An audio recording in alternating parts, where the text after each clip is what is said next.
the warehouse. The warehouse. Let's not forget that facility. We had this old warehouse that was tucked away, kind of janky. That refrigerator lived a life of its own that was in that building. There was stuff in there that was really alive. The kids would bring friends because it was kind of a less intimidating or threatening place. The men's group met in there for Bible study, and it was also Dan Painter's place when he'd come over to preach.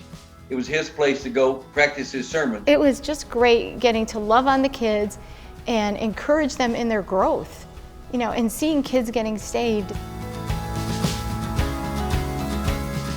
We would set up chairs in the multi-purpose room at Scullin, but we were just running out of chairs. I do think that we had outgrown it. Plainfield North was a brand new school. And I think we had a bigger vision. They had a beautiful auditorium that had almost like 550, 600 seats. One of the first things I remembered was, oh, comfortable seats. The North Campus could allow us to grow in one service to 350 people, 500 people, something like that. And we believed that God would fill that place, and actually He did. Plainfield was larger, we had more rooms to use.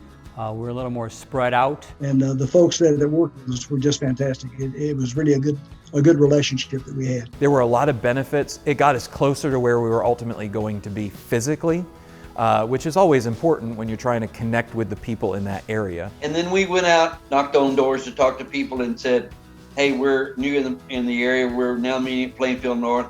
And since people had kids in that school, they were more willing to come there to the school on Sunday morning for church.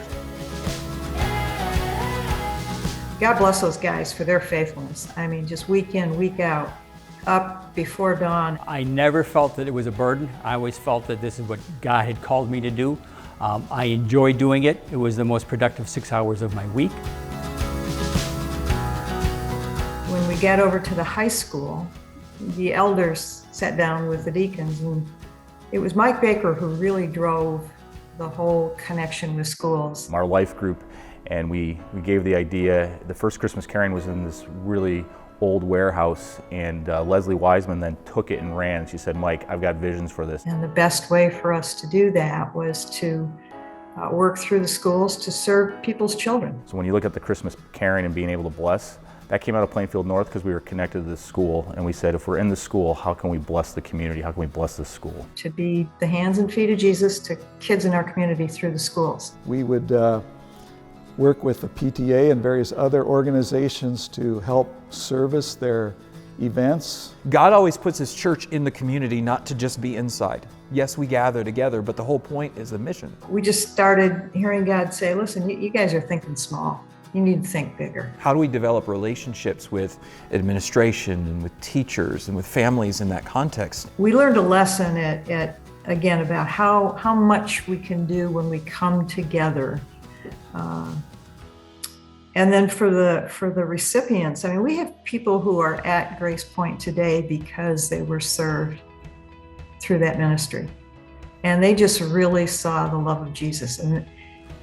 And what we really wanted to emphasize every time we had that event was, how can we pray for you? 1, 2, 3, 4. Here we go. I found that there's so much gifting needed, and there were people.